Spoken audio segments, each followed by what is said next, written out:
Chunk won. Mais le thatchérisme continuait de faire des ravages, comme il l'avait fait pendant la décennie précédente, causant les plus horribles conséquences sociales et économiques.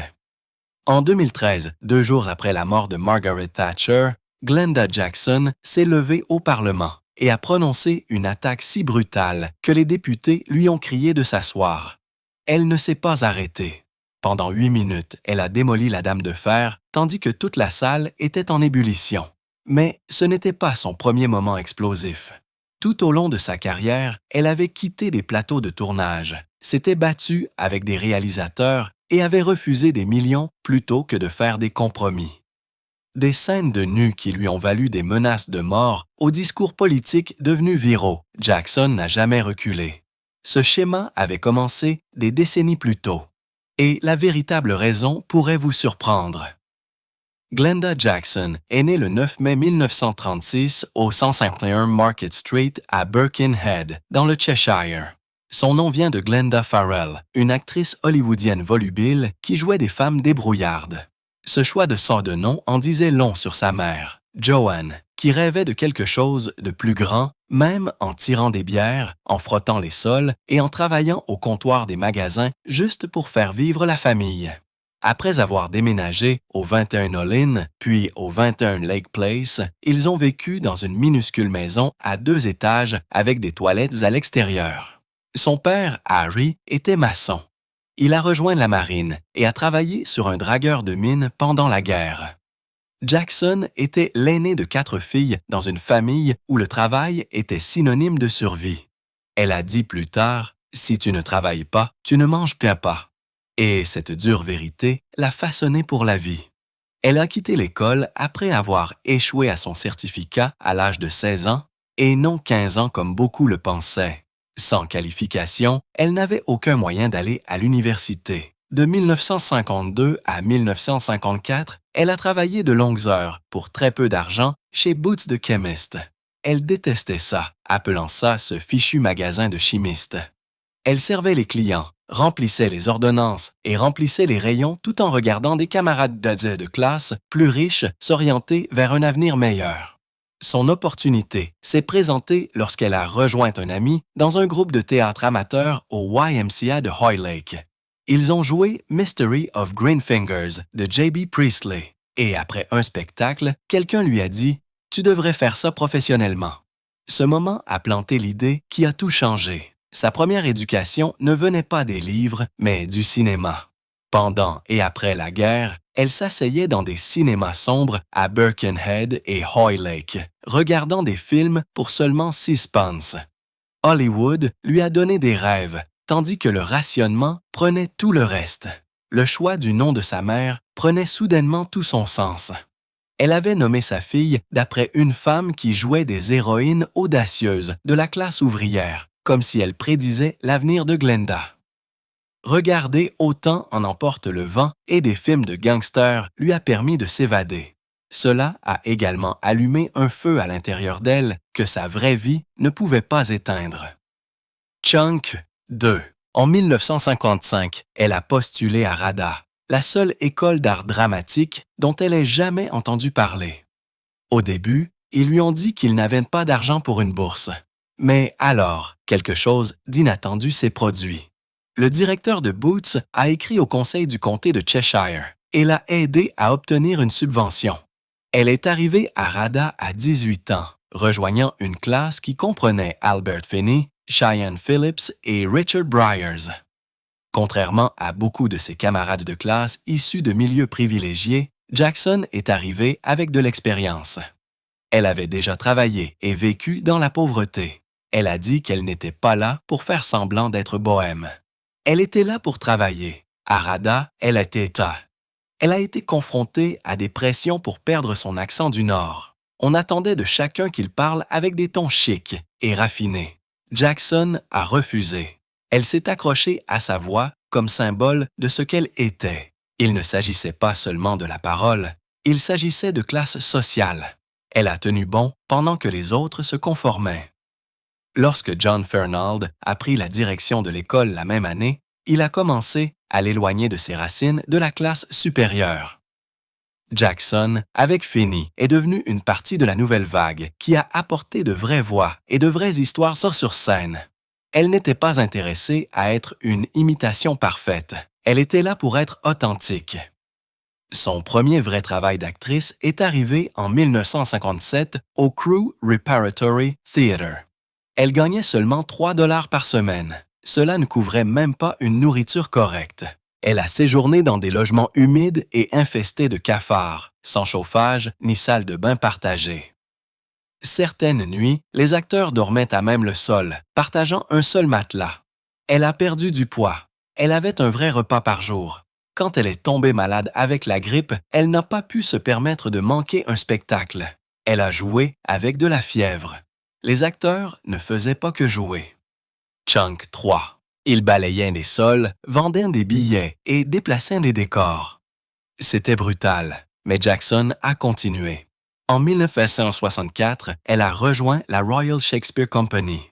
Mais au lieu d'être reconnue, elle a été frappée par un autre type de jugement.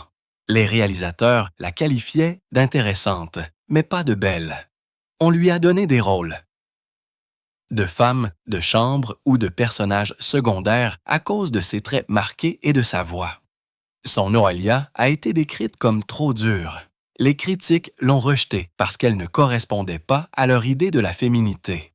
Elle a failli démissionner en 1963, mais Peter Brook a vu quelque chose de différent en elle. Il a réalisé que sa force et son intelligence pouvaient changer la façon dont les femmes étaient perçues sur scène. L'étiquette de vilain petit canard est vite devenue insignifiante lorsqu'elle a commencé à attirer les foules avec ses performances brutes et magnétiques. En 1965, elle a secoué le monde du théâtre en jouant nue dans Moratti. En tant que Charlotte Corday, elle est apparue ensanglantée et seins nus en poignardant Morat. Le public a regardé avec stupéfaction alors qu'elle était agressée et fouettée sur scène. Il ne s'agissait pas de choquer pour choquer. Il s'agissait de montrer la brutalité de la Révolution. Elle a reçu des menaces de mort. Les théâtres ont refusé de montrer la pièce, mais elle n'a pas reculé. Lorsque la version cinématographique est sortie en 1966, les choses ont empiré. Sa scène de nu a été coupée en Grande-Bretagne, mais montrée pendant près de 3 minutes en Europe. Les politiciens ont qualifié cela de propagande communiste. Les églises ont protesté. Mais bien qu'elle ait été mise sur la liste noire par les studios familiaux, le scandale a fait d'elle un nom international.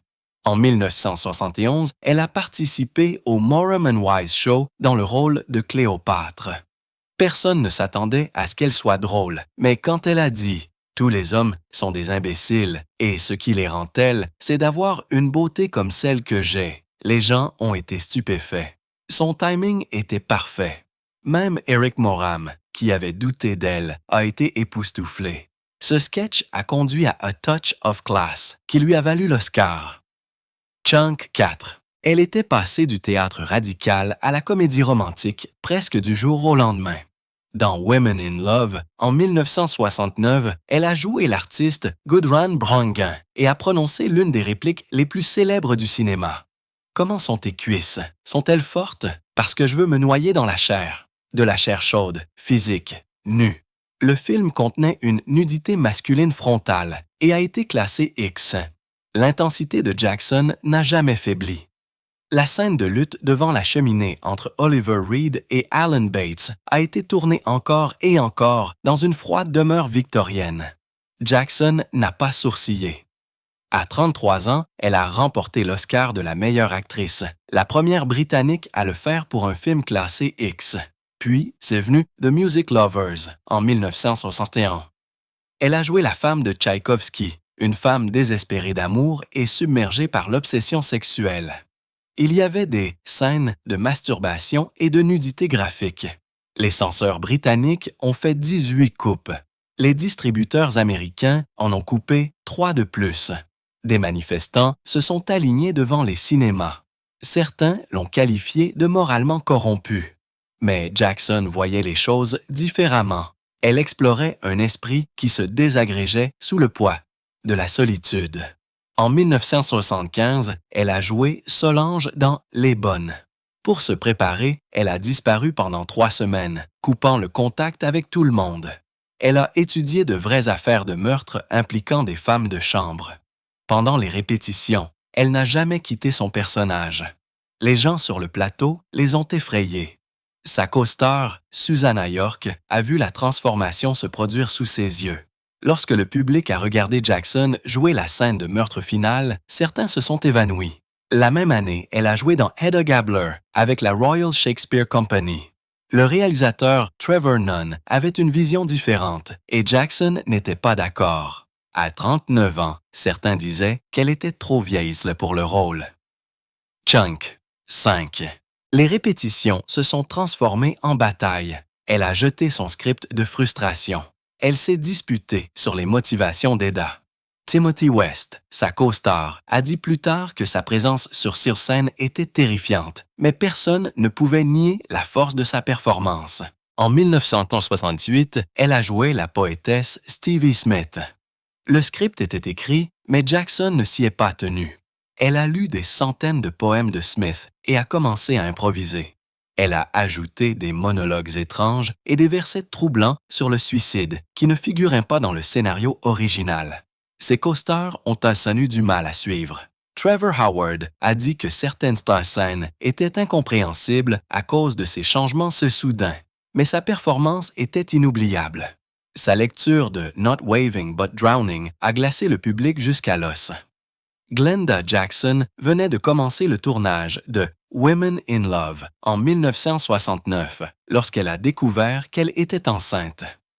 Elle ne l'a pas dit tout de suite au réalisateur Ken Russell.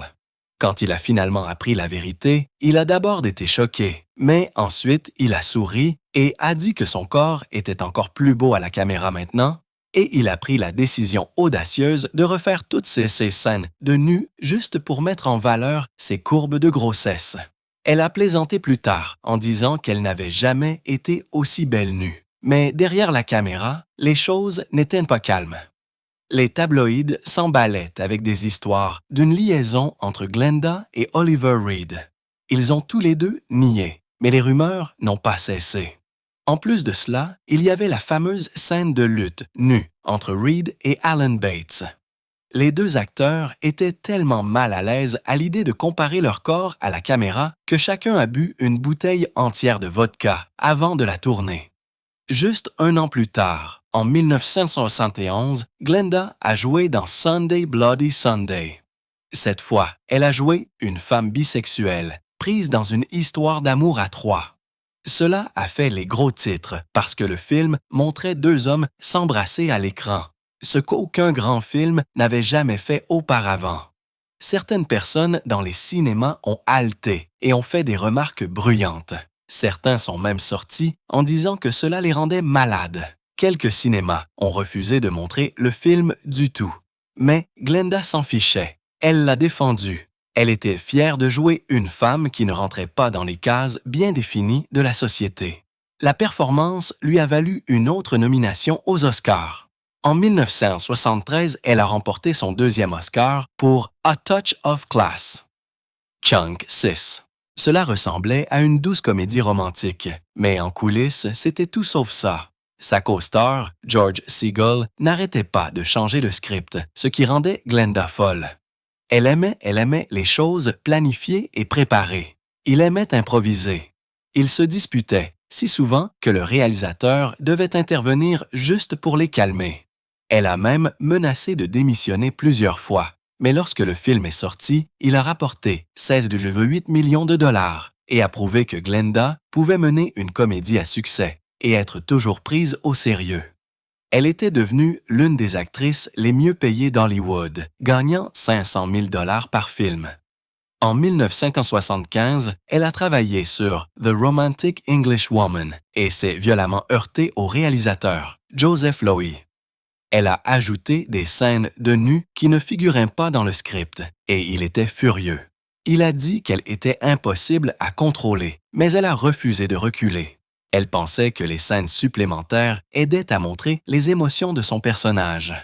Les disputes ont tellement empiré que le budget de 2 millions de dollars a été dépassé en raison de constants retours en arrière. Pourtant, sa performance brute a été saluée comme l'une de ses plus audacieuses. 3 ans plus tard, en 1978, elle a joué dans House Calls avec Walter Matthau. Une fois de plus, il y a eu des tensions. Elle n'arrêtait pas de réécrire ses répliques et refusait de dire quoi que ce soit qu'elle jugeait faible ou irrespectueux envers les femmes. Elle arrivait sur le plateau avec des notes manuscrites et exigeait des changements sur le champ. Matthau n'aimait pas ça. Il était détendu. Elle était intense et ils se sont disputés presque tous les jours. Le film a coûté 8 millions de dollars, mais ces scènes ont pris plus de temps à cause de tous les changements. En fin de compte, leur alchimie à l'écran a fonctionné et le film a rapporté plus de 25 millions de dollars. Dans la vraie vie, Glenda traversait des moments difficiles.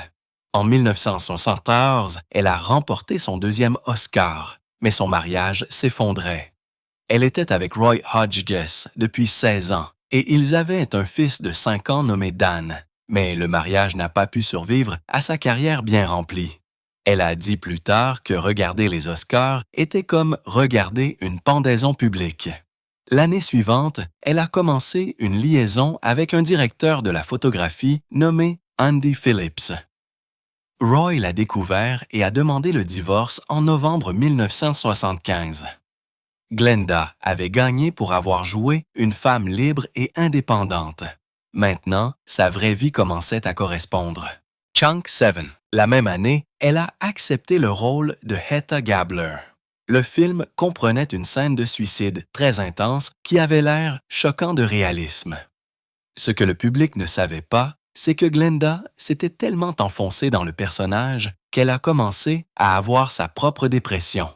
Jouer Eda la rendait insensible et vide à l'intérieur. Sa liaison et son travail ont commencé à se mélanger et elle a admis plus tard que la douleur d'Eda avait commencé à ressembler à la sienne. En 1973, elle a eu la chance de jouer dans L'Exorciste, un film qui a rapporté 431 millions de dollars. Elle a dit non. Elle a qualifié le script de dégoûtant et ne voulait pas en faire partie. Cette décision lui a probablement coûté 2 à 3 millions de dollars de revenus et peut-être même une autre nomination aux Oscars. Le studio la voulait pour son intensité et son talent, mais Glenda s'en fichait. Elle croyait au rôle significatif, pas à ceux qui faisaient sensation. En 1979, lors du tournage de Lost and Found avec Art Garfunkel, les choses ont tellement mal tourné que Glenda a quitté le plateau pendant 3 jours. Garfunkel n'arrêtait pas d'essayer de changer les répliques et de réaliser les scènes lui-même. Glenda pensait qu'il n'était pas professionnel. Cette courte sortie a fini par coûter 150 000 $ à la production. Quand elle est revenue, elle avait le contrôle total de leur scène. Mais quand le film est sorti, il a fait un flop. Elle avait encore eu raison. En 1980, sur le plateau de Hopscotch, elle et Walter Matthau ont explosé dans une autre dispute. Elle a corrigé l'une de ses répliques et l'a traité de paresseux. Il a dit qu'elle était prétentieuse. La dispute était si grave que le réalisateur a interrompu le tournage pendant une journée entière, ce qui a coûté 1 000 $. Glenda a refusé de sortir de sa caravane et Matthau a menacé de quitter le film complètement. L'histoire s'est répandue à Hollywood et sa réputation de personne difficile n'a fait que croître. Puis, en 1982, elle a joué Patricia Neal, une survivante d'un AVC, dans un téléfilm. Pour rendre la performance réelle, Glenda a passé du temps avec de vrais patients ayant subi un AVC, mais elle a poussé les choses à l'extrême. Au cours d'une scène, elle a refusé des analgésiques et a continué à jouer à travers une douleur réelle pendant 4 heures. L'équipe était horrifiée. L'infirmière sur le plateau a déposé un rapport, mais Glenda ne s'est pas arrêtée tant que la scène ne lui a pas semblé honnête. Chunk 8. Elle a obtenu une nomination au BAFTA, mais les gens se sont demandé si cela valait la peine de ce qu'elle s'était fait subir. En 1985, elle a joué avec Ben Kingsley dans Turtle Diary. Le film était calme et émotionnel, mais en coulisses, les rumeurs allaient de bon train. Les gens affirmaient que les 2 acteurs avaient une liaison. Quelqu'un a dit les avoir vus dans sa caravane. la femme de Ben s'est présentée sur le plateau vers la fin du tournage. Les paparazzi l'ont surprise en train de se disputer avec Glenda. Lorsque les journalistes ont posé des questions, Glenda n'a rien nié ni confirmé. Elle a juste dit qu'elle ne répondait pas aux rumeurs. En 1989, à l'âge de 53 ans, elle a enlevé ses vêtements pour The Rainbow et a choqué tout le monde. Elle a fait une scène de nu frontal qui a duré plus de 3 minutes. Certaines personnes ont qualifié cela de courageux. D'autres ont dit que c'était trop. Le studio voulait qu'elle utilise une doublure. Elle a refusé. Elle a dit que les femmes ne devenaient pas invisibles après la ménopause.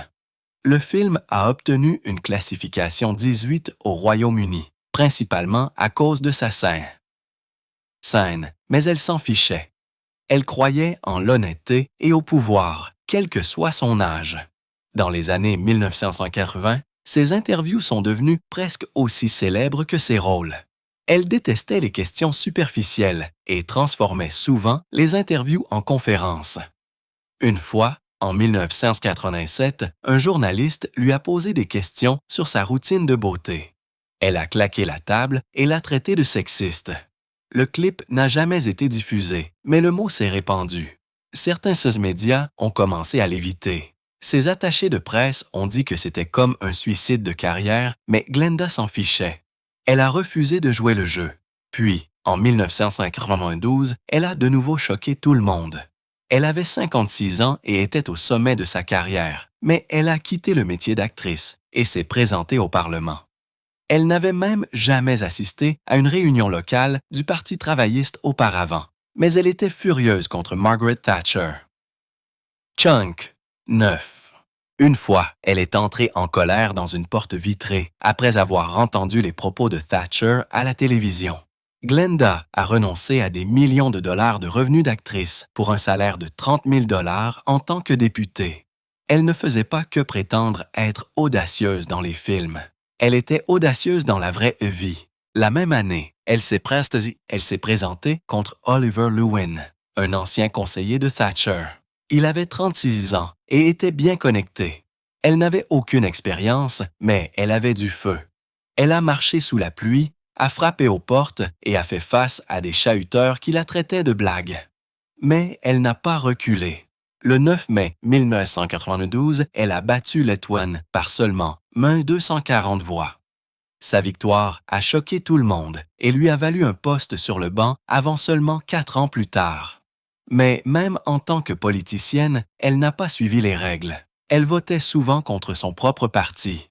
En 1999, elle a quitté son poste au gouvernement juste pour se présenter à la mairie de Londres.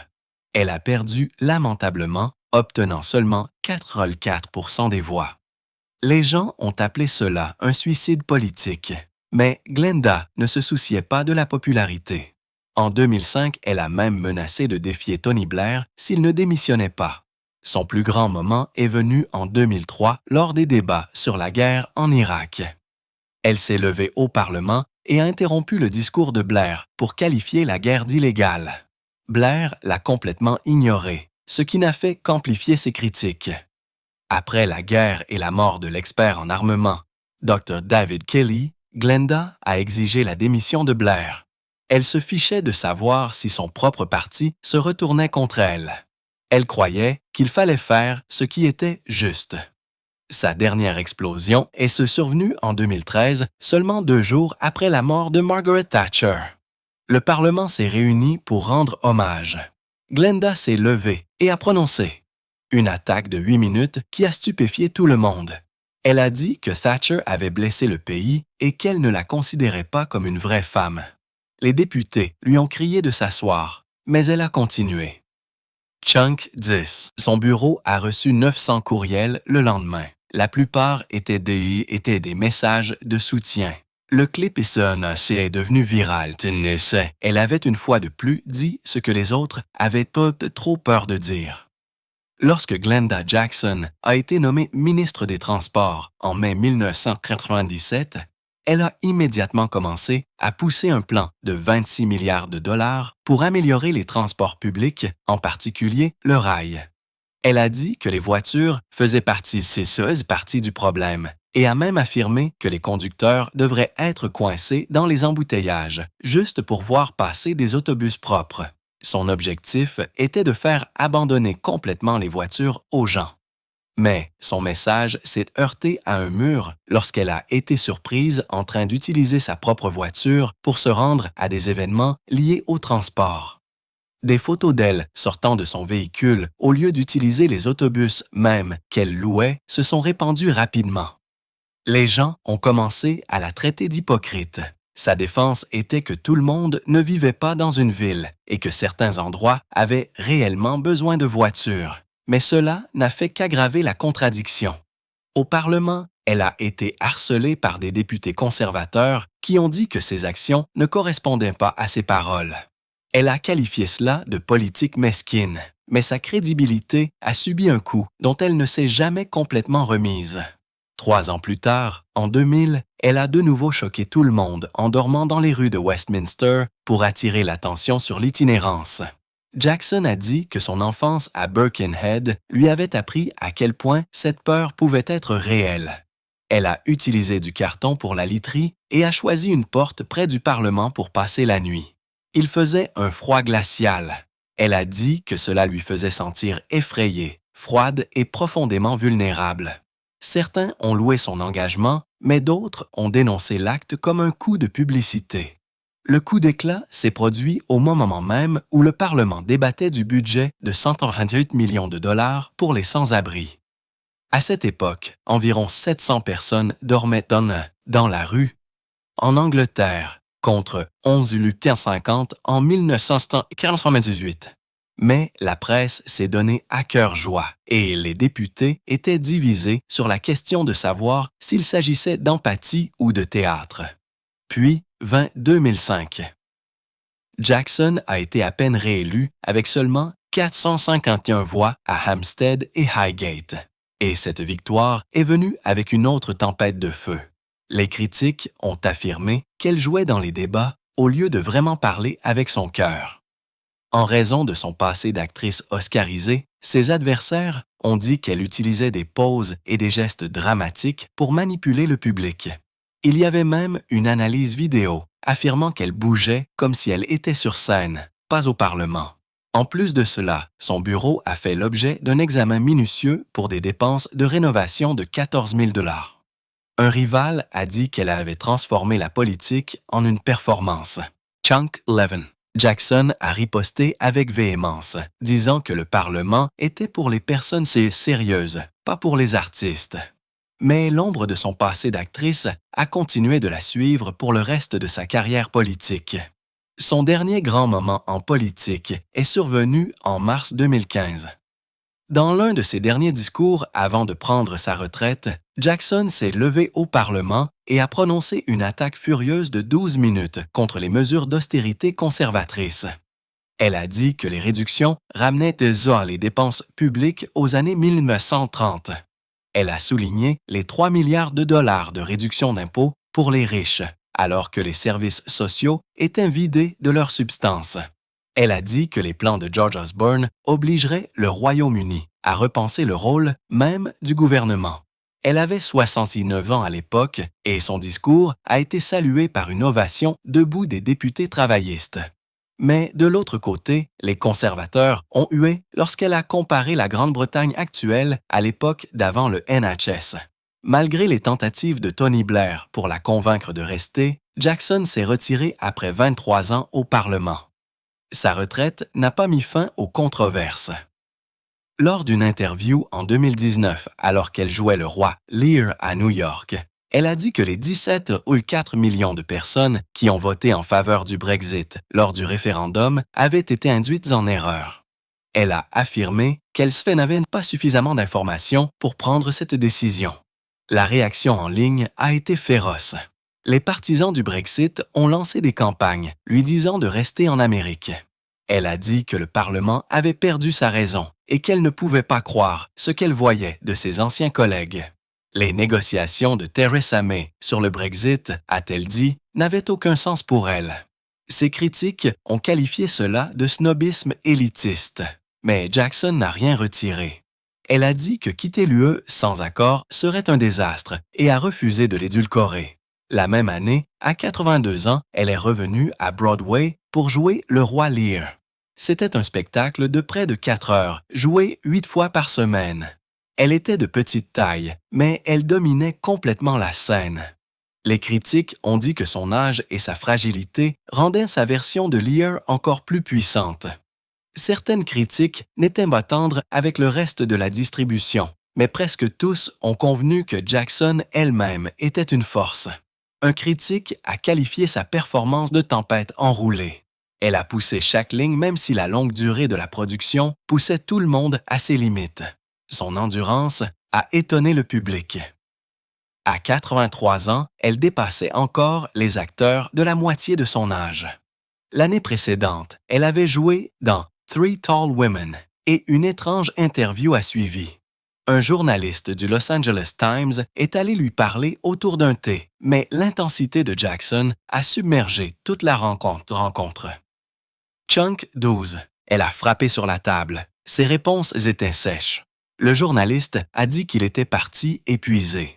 Jackson a admis plus tard qu'elle savait qu'elle était trop forte, disant que ce qui fonctionnait sur scène ne fonctionnait pas à une table de thé. Mais ce moment a ajouté à sa réputation de personne qui n'adoucissait pas les angles, même pour la presse. En 2020, elle a joué une femme atteinte de démence dans Elizabeth is Missing. Et cette fois, sa performance est venue d'un endroit très personnel. Sa propre mère avait souffert de la maladie d'Alzheimer. Jackson a rencontré des médecins et a passé du temps à apprendre ce que vivent les patients. Elle a dit que leur colère n'était en réalité que de la frustration. Le film de 87 minutes a montré son personnage glissant dans et hors de la réalité, déterminé à résoudre un mystère, même si sa mémoire s'effondrait. Les critiques l'ont loué pour avoir permis aux caméras de capturer chaque ride, chaque signe de l'âge. Elle ne s'est pas retenue. Elle a remporté un BAFTA pour cela. En 2022, Jackson a filmé ce qui allait être son dernier rôle dans The Great Escaper, jouant aux côtés de Michael Caine. Le film était basé sur une histoire vraie à propos d'un vétéran de guerre de 89 ans qui s'est échappé de sa maison de soins pour assister à un anniversaire du jour J. Jackson a joué sa femme. Sa santé était visiblement défaillante. Elle avait l'air frêle et chaque ligne et ombre sur son visage était visible en haute définition. Mais la performance était toujours pleine de charme et de courage. Malheureusement, elle est décédée juste avant la sortie du film. Elle avait 87 ans. Sa mort a été décrite comme paisible, entourée de sa famille après une courte maladie. Des hommages sont venus de tout le spectre politique. Même Michael Caine a dit qu'elle était l'une des plus grandes. Ce qui a rendu ces dernières années encore plus fascinantes, c'est son arrangement de vie. Elle partageait une maison à Blackheath avec son fils Dan Hodges, un chroniqueur politique conservateur. Elle avait passé des décennies en tant que députée travailliste, tandis que son fils écrivait pour le Mail on Sunday. Elle a plaisanté une fois en disant qu'elle devait avoir bien fait quelque chose en tant que parent si son fils avait fini par croire le contraire de tout ce qu'elle défendait. Des députés conservateurs lui ont même dit qu'ils aimaient lire les chroniques de Dan. Chunk 13. Elle a dit qu'elle ne se disputait jamais avec lui au sujet de la politique. C'est un adulte et je suis une adulte, a-t-elle expliqué. Il faut juste vivre avec ses différences. Après sa mort, des questions ont commencé à se poser au sujet de mémoires inédits qu'elle aurait pu laisser derrière elle. Elle avait toujours été discrète, faisant rarement des interviews de célébrités. Mais des personnes proches d'elle ont laissé entendre qu'il pourrait y avoir des écrits personnels qui offraient plus d'informations sur sa vie, en particulier ses premières relations. Son divorce de 1976 avait déjà attiré l'attention. Son mari a demandé le divorce pour cause d'adultère, ce qu'elle n'a pas nié. Jackson a dit plus tard « Je n'ai jamais été dans une relation non violente. » Elle plaisantait souvent au sujet de ses chagrins d'amour. « Quand je dois pleurer, je pense à ma vie amoureuse, et quand je dois rire, je pense à ma vie amoureuse. » Si les écrits sont un jour publiés, Ils se concentreront probablement plus sur son travail que sur des commérages. Mais même sans eux, son histoire se lit déjà comme un plan pour vivre farouchement et selon ses propres conditions.